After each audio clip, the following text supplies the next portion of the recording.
بسم الله الرحمن الرحيم. الحمد لله رب العالمين والصلاة والسلام على رسوله الأمين. أما بعد،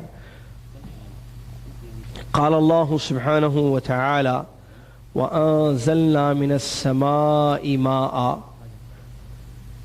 وقال النبي صلى الله عليه وسلم: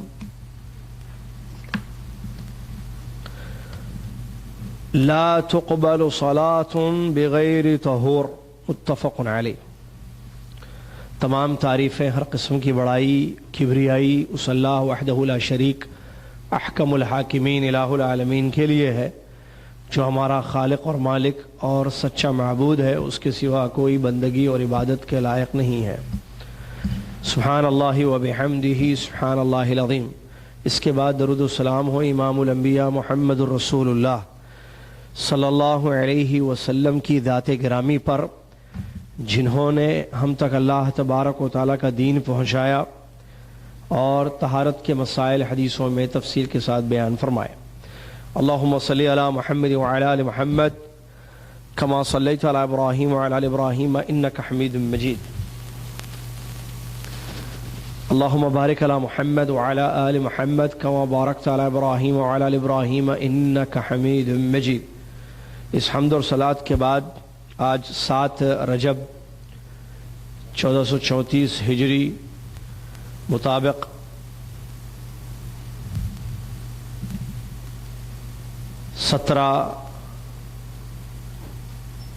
مئی 2013 عیسوی 12واں علمی دورہ طہارت کے مسائل پر مشتمل، اس کا دوسرا حصہ چل رہا ہے، دوسری کلاس شروع ہونے جا رہی ہے۔ جیسا کہ آپ طلباء اور طالبات جانتے ہیں کہ پچھلی کلاس میں ہم نے طہارت کے سلسلے میں کچھ بنیادی باتیں بیان فرمائی تھیں یا بیان کی تھیں۔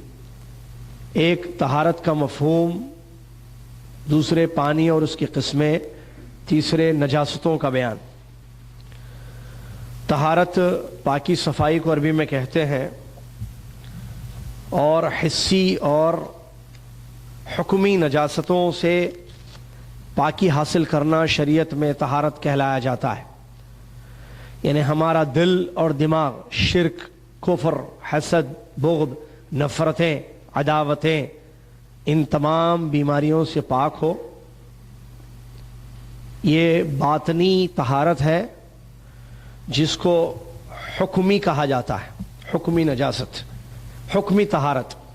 اور دوسرا حسی، کہ جسم کو، بدن کو، کپڑے کو یا نماز پڑھنے کی جگہ کو نجاستوں اور گندگیوں سے پاک رکھنا یا اس کو دور کرنا، یہ حسی طہارت ہے۔ تو ہر دو طہارتیں مطلوب ہیں۔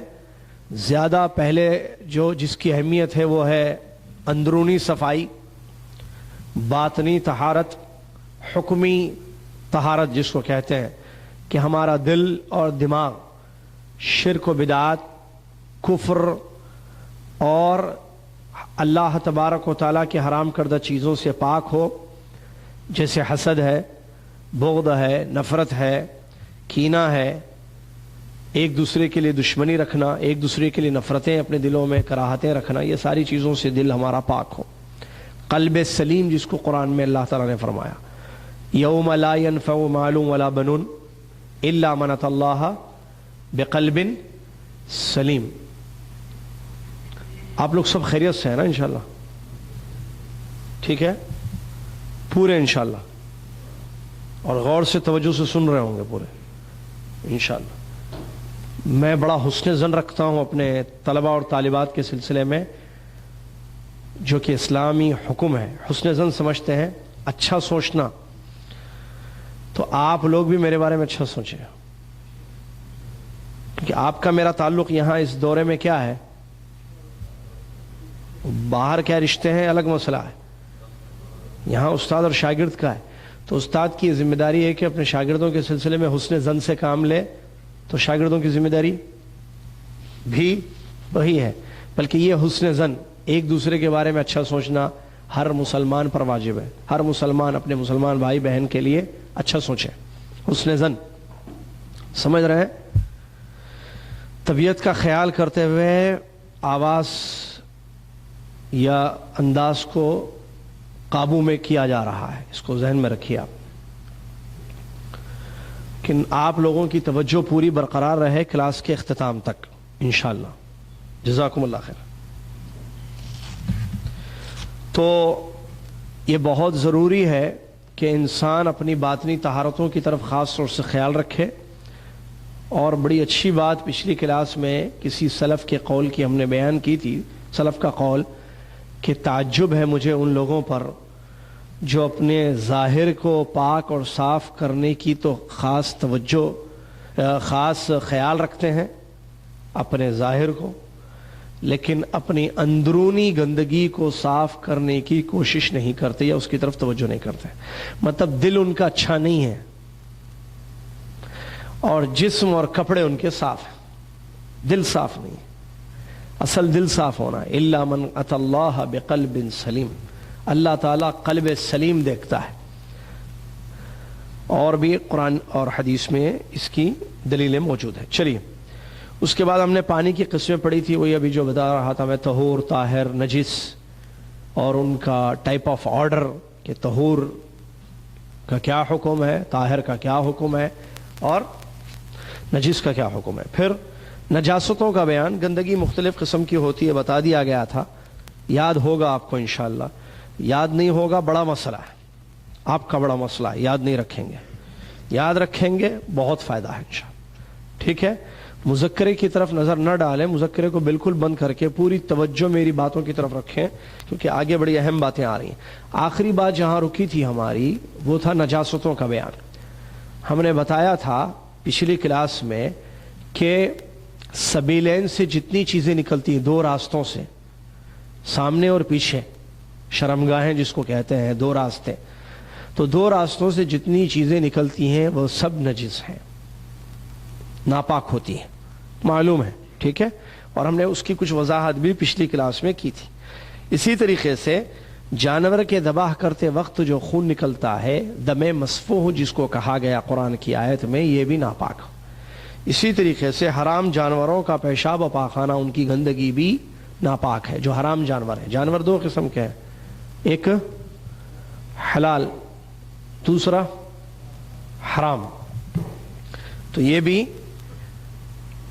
اپنی جگہ بات ہے کہ حرام جتنے جانور ہیں ان کی گندگی بھی حرام ہی ہوتی، یعنی ان کا پیشاب پاخانہ۔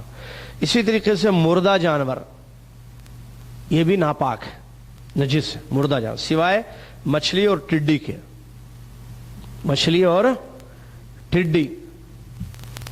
اس کے بعد کتے کا لعاب، کتا بھی نجس سے ہم نے بتایا تھا، منہ ڈال دے اگر کسی چیز میں تو اس کا جو لعاب وہ بھی نجس ہے۔ تو یہ نجاستیں ہیں، کیا ہے مطلب نجاست؟ مطلب گندگی، ٹھیک ہے، گندگی کو نجاست کہتے ہیں۔ چلیے، آج کا پہلا پوائنٹ ہے، اور وہ ہے نجاستوں کو دور کرنے کا بیان۔ جب معلوم ہو گیا کہ یہ اور یہ اور یہ چیزیں نجس ہیں، گندی ہیں، نجس مطلب گندی، ٹھیک ہے، یہ ذہن میں رکھیں، تو اب اس کو دور کرنے کا بھی طریقہ معلوم کرنا ضروری ہے، تبھی تو طہارت حاصل ہوگی۔ نجاست معلوم ہو گئی، بھئی نجاست کو دور کرنے کا طریقہ کیا ہے؟ تو اس سلسلے میں پہلا ایک قاعدہ ذہن میں رکھیے، ایک پوائنٹ ذہن میں رکھیے، اور میں آئندہ کلاس میں شروع میں پوچھوں گا، ٹھیک ہے۔